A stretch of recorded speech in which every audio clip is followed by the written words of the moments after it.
اسی کے مطابق صاحب دست زندگی گزار رہا ہوتا ہے۔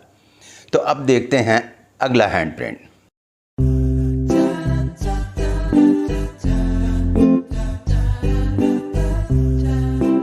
اچھا، آپ نے یہ ہینڈ پرنٹ دیکھا تو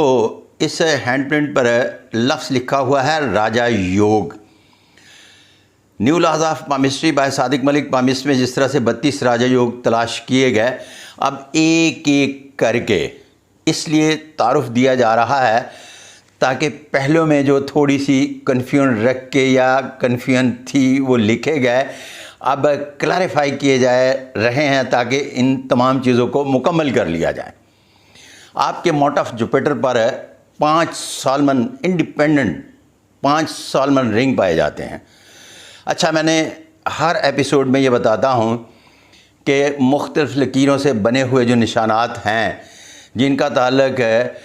برین لائن، لائف لائن اور اس کے علاوہ اور دوسری لکیروں پر مونٹ آف جوپیٹر پر اگر کوئی سائن بنتا ہے تو وہ انتہائی غیر معمولی ہوگا۔ اگر ہتھیلی پر بہت بڑی طاقتور لکیروں سے بنتا ہے تو پھر راجا یوگ ہوگا۔ Mount of Jupiter per independent ہونا ضروری ہے تو یہ 5 سالمن رنگ ہے جو راجا یوگ کی علامت ہیں، اور کسی بھی ہاتھ پر پائے جائیں تو یہ بائی برتھ کسی بھی ایسے شخص کی علامت ہے جو عہدہ و امتیاز کے اعتبار سے کسی بھی بڑی آرگنائزیشن کو رن کرتا ہے۔ اور جناب ظفر عباس لاکھ صاحب نے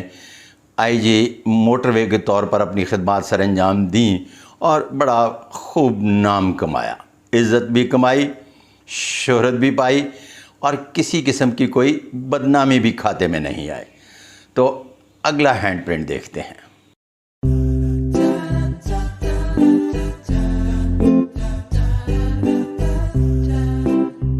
اب جو آپ اگلا ہینڈ پرنٹ دیکھ رہے ہیں اس پر میں نے لکھا ہے 6 ماؤنٹس۔ سارے کے سارے ماؤنٹس ان کے پرومیننٹ ہیں لیکن اپنا کمبینیشن نہیں بناتے۔ مثال کے طور پر ان چاروں کا بیلنس نہیں بنتا، اور یہ 2 بھی پرگوشت ہیں لیکن اپنی اپنی جگہ پر موجود نہیں ہیں، لہٰذا یہ انتہائی غیر معمولی علامت میں پڑھے جائیں گے، ان کو راجا یوگ میں شمار نہیں کیا جائے گا۔ اور اس کی میں ایک بار پھر بار کہنے کا مقصد میرا یہ ہوتا ہے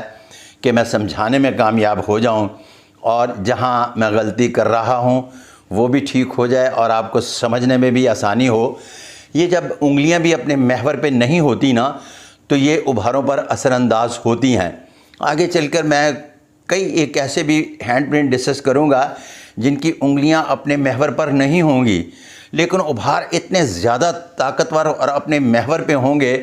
کہ آپ کو یہ پھر کہنا پڑے گا کہ یہ راجا یوگ کی علامت ہیں۔ 6 پرگوشت ابھار نہیں جنہیں غیر معمولی علامات میں ڈالا جائے۔ تو اب دیکھتے ہیں اگلا ہینڈ پرنٹ۔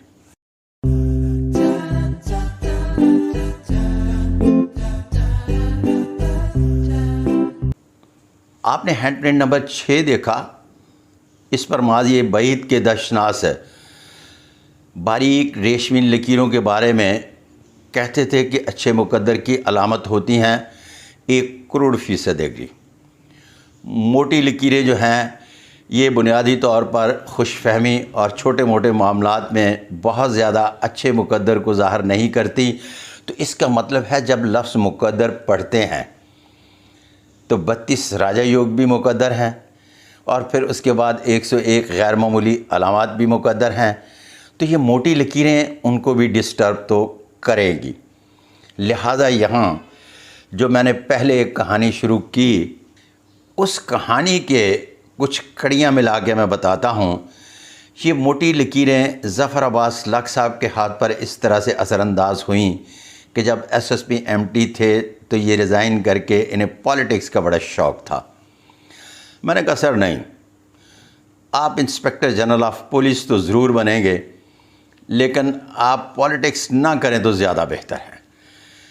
کریں گے لیکن وقت آنے پر کریں گے، اور اس طرح سے کوشش کرتا تھا کہنے کی کہ ضرور کریں گے جس سے ان کی دل شکنی نہ ہو، لیکن میں نے ایک بار بھی کبھی ظفر عباس لق صاحب سے نہیں کہا کہ آپ ممبر پارلیمنٹ بن جائیں گے۔ اس کا مطلب ہے کہ جو ان کی لکیریں کہتی تھی اس لکیروں کے مطابق ہی مشورہ دیتا تھا، اور اس سے مشورے کی روشنی میں نہیں، مرضی ان کی اپنی بھی تھی۔ لہٰذا S S P M T سے چلتے آئی جی تک پہنچے تو بات پہنچی تیری جوانی تک سے بڑھاپے تک، تو آپ یہی فرماتے رہے کہ میں پولیس سے ریزائن کر رہا ہوں، اور یہ میں عرض کرتا رہا کہ آپ مستقبل کے بڑے آدمی ہیں، لہٰذا آپ نے ابھی ریزائن نہیں کرنا، پہلے بحیثیت انسپکٹر جنرل آف پولیس راج کریں اور اس کے بعد پالیٹکس کریں گے۔ اور پھر وقت آیا کہ آپ نے اپنا پولیس کا ٹینیور پورا کیا، اور آپ نے اس طرح سے کلمہ شکر ادا کیا جس طرح سے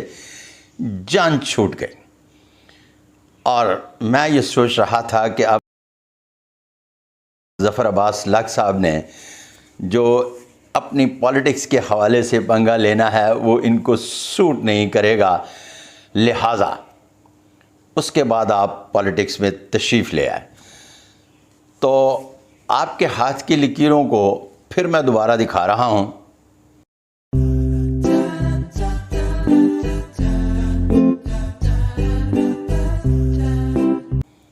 یہ موٹی لکیریں اچھے مقدر کی آئینہ دار نہیں ہوتی۔ راجہ یوگ نے انہیں انسپکٹر جنرل آف پولیس بنایا، پھر اس کے بعد غیر معمولی اور انتہائی غیر معمولی علامات اس بات کو ظاہر کرتی ہیں کہ ان کا طرز بدوباش، رہائش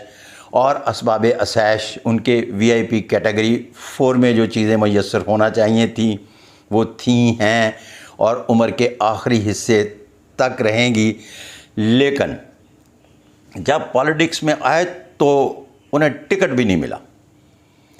جب ٹکٹ بھی نہیں ملا تو پھر انہوں نے کہا کہ میں انڈیپینڈنٹ الیکشن لڑنا چاہ رہا ہوں۔ تو میں نے لق صاحب سے کہا کہ جی آپ کی مرضی ہے، لیکن میرا مشورہ یہ ہے کہ اگر آپ اس پنگے بازی کو چھوڑ دیں اور اگلے سیشن پہ لے جائیں تو زیادہ بہتر ہے، ادروائز آپ کی مرضی۔ اب یہاں ایک بات یاد رکھیے گا کہ پی ٹی آئی کے جنرل سیکرٹری میرے انتہائی قریبی پچھلے 37-38 سال سے فیملی ریلیشن والے تھے۔ ان کو کہا بھی جا سکتا تھا کہ ان کو ٹکٹ کے معاملے میں تھوڑا سا آؤٹ آف وے جا کر فیور کریں، لیکن میں نے اس لیے نہیں کہا کہ یہ بذات خود ایک بہت بڑی سیاسی فیملی کے ممبر ہیں، ان کا اپنا رکھ رکھاؤ بہت کمال کا ہے، یہ پوری کوشش بھی کریں گے تو انہیں ٹکٹ پھر بھی نہیں ملے گا، اور آپ کو ٹکٹ نہیں ملا۔ جب آزاد امیدوار کے طور پر الیکشن میں آ گئے تو ان کا ایک میں جملہ سناتا ہوں کہ رات کو تقریباً کوئی 1:30-2 بجے آپ کی کال آئی اور مجھے کہنے لگے کہ ملک صاحب یار جو لوگ ترستے تھے کہ میرے سے میٹنگ ڈال لیں، آج میں ایک جھگیاں ہیں ہمارے علاقے کی، وہاں ہمارے ووٹرز ہیں، آیا ہوا ہوں، دروازہ ہم کھٹکھٹا رہے ہیں تو وہ بہت بڑے افسروں کی طرح نکل ہی نہیں رہے۔ میں نے کہا سر پالیٹکس اسی کو کہتے ہیں، آپ سے کہا تھا نا، تو لہٰذا آپ الیکشن میں گئے ہیں، اچھا برا نتیجہ جو بھی نکلے آپ نے اس کو کنٹینیو کرنا اور ٹکا کے کوشش کرنا ہے کہ آپ الیکشن میں بھرپور طریقے سے حصہ لیں۔ اس لیے کہ اب یہاں پھر بحیثیت مشیر جو ہے یہ میں کوشش کر رہا تھا کہ یہ پورے پیسے بھی خرچ کر لیں جو انہوں نے کرنے ہیں، اور ٹکا کے پالیٹکس میں اپنی قسمت آزمائی بھی کریں، الیکشن ہار جائیں اور پھر اس سے جان چھوٹے، اور اس کے بعد یہ اپنی عملی زندگی میں آ کر بہتر سے بہتر کی تلاش میں نکلیں گے اور اس میں کامیاب و کامران ہوں گے، کیونکہ مقدر کی لکیر جو ہے ایک مرتبہ پھر ہینڈ پرنٹ دیکھ لیجئے گا۔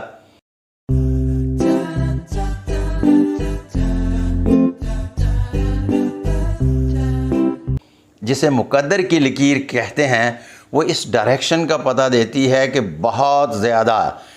روپیہ تو نہیں کمائیں گے لیکن زندگی میں جتنی ضرورت ہے اس سے کہیں زیادہ مل رہا ہے، ملتا رہے گا۔ اب دیکھتے ہیں اگلا ہینڈ پرنٹ۔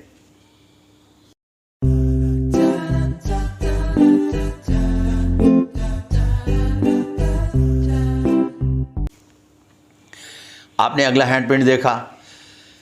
اس ہینڈ پرنٹ پر میں نے سائن آف اپالو کا نشان لگایا ہے۔ تو سائن آف اپالو بنیادی طور پر کسی بھی شخص کے ہاتھ پر اس بات کو ظاہر کرتا ہے کہ وہ کوئی ایسا کام کرنا چاہتا ہے جس کی بنیاد پر وہ مرنے کے بعد بھی زندہ رہے، اور ملک، قوم، اڑوس پڑوس اور جذبہ خدمت خلق ان میں بہت زیادہ پایا جاتا ہے۔ اور ظفر عباس لاکھ صاحب نے اپنی زندگی میں جب S S P M T سے لے کر اب بھی آپ کبھی کسی پولیس افسر کے ڈرائیور کو ملیں گے نا تو وہ کہے گا جی کہ میں ان کے دور کا بھرتی ہوں، تو آپ کو پتہ چلے گا کہ انہوں نے دوران سروس بھی اپنے آئی جی بننے تک لوگوں کو اس طرح سے فیسیلیٹیٹ کیا کہ آپ سوچ بھی نہیں سکتے، پولیٹیشین اس کا تو تصور بھی نہیں کر سکتے جتنا آپ نے لوگوں کو ابلائج کیا۔ پھر کیا یہ سائن آف اپالو اسی طرح سے کیوں کام نہیں کر پا رہا تھا جس طرح سے دوسرے ہاتھوں پر کرتا ہے؟ تو پھر اگین آ جاتے ہیں کہ ہاتھ پر جو لکیریں ہیں نا وہ ساری کی ساری تھوڑی سی موٹی، اور پھر اس کے بعد جب موٹی لکیروں کا تصور ہی آتا ہے تو اس کے بعد ہم نے ہاتھ کی پوری ساخت کو ڈھونڈ نکالنا ہے، تو پھر انگلیاں بھی اپنے محور پہ نہیں، بہت ساری چیزیں اپنے محور سے ہٹی ہوئی ہیں، اس کے باوجود کہ انگوٹھا سالڈ ہے، لیکن انگوٹھے کے ساتھ برین لائن اور ہارٹ لائن کا کمبینیشن نہیں بہت زیادہ اچھا بن رہا۔ تو یہ وہ ساری چیزیں ہیں چھوٹی چھوٹی سی جن کو آج میں نے ڈسکس کرنے کی کوشش کی ہے۔ آپ کے اور میرے درمیان ہاتھ دیکھ کر مشورہ دینے کی ہم آنگی بن جائے کہ جس کا ہاتھ دیکھا جا رہا ہے اس کو مشورہ کس تناظر میں دیا جائے گا، اسی تناظر میں مشورہ دیا جائے گا جس تناظر میں جس طرح سے ان کی لکیریں ہیں، لیکن لفظوں کا، حرفوں کا اور پھر جملوں کا استعمال اس طرح سے کیا جائے گا کہ جو ان کو پسند ہو اور وہ آپ کی بات مان جائیں، اس لیے کہ ان کے اندر جو ایک اینگزائٹی پیدا ہو رہی ہے آپ وہ ختم کرنے میں کامیاب ہو جائیں گے۔ تو اس کے ساتھ ہی اپنے دشناس صادق محمود ملک کو اگلی ویڈیو تک اجازت۔ اللہ حافظ۔